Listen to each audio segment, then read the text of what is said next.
Kumpleto na po ang decontamination o paglilinis sa Dr. Jose Fabella Memorial Hospital kasunod ng mercury spill doon noong Huwebes.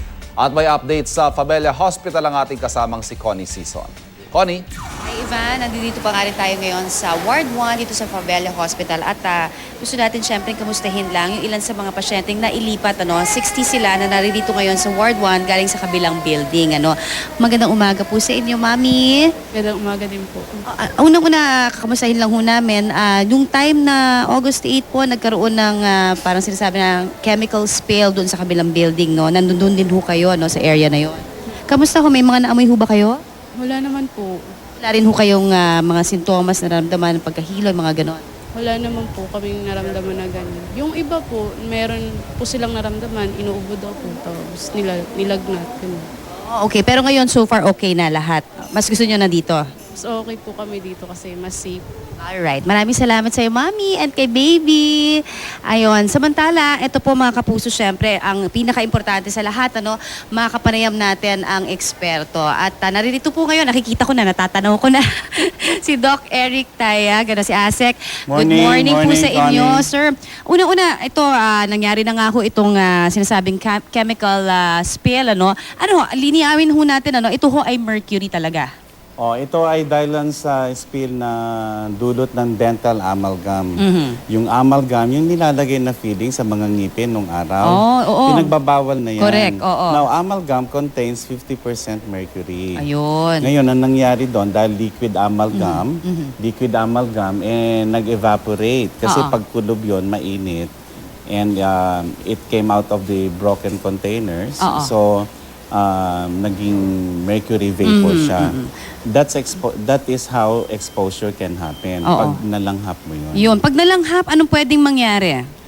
Una, it goes to the brain. Then it also affects the lungs and then the kidneys. Ayun. Kaya nga yung mga baby rito, safe, ligtas. Sapagkat inunan namin sila, hindi dahil sa may nalanghap sila, kundi dahil yung building, yung pediatric ward na malapit dun sa kung saan nangyari yung spill, minabuti ng pamunuan ng Fabella na ilipat na lang muna sila rito. Oo, for syempre extra precautionary measures kumbaga. Tama Sir? yan, Connie. Alright, so ito hong ginagawa natin ngayon, so far so good, wala na tayong dapat ipangamba? Ang magandang balita, Connie, na kompleto na yung clean up. Okay. Ngayon, ina-assess namin, una, yung mga taong pwedeng na-expose. So kasama yung mga personnel ng ospital. That's At right. saka yung nagsagawa mismo ng clean up. Oo nga, so yun nga pala.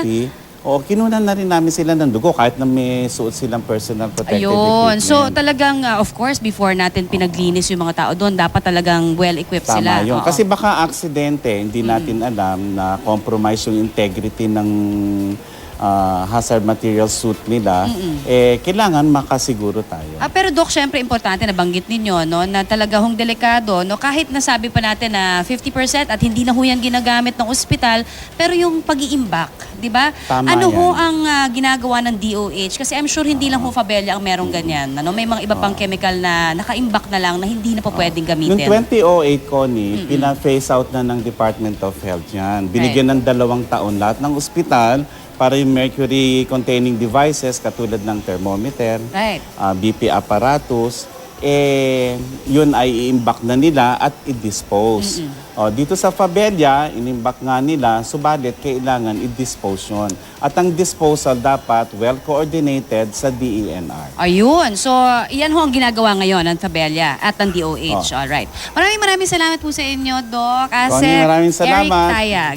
Muli, yan po ang paalala ng Department of Health. Mag-ingat po tayo kahit nasa bahay, yung mga fluorescent lamps, meron din Tama yan. yan, tama. Alright. Maraming salamat po muli, Asek Eric Tayag. Balik muna sa inyo dyan sa studio. Maraming salamat, Connie.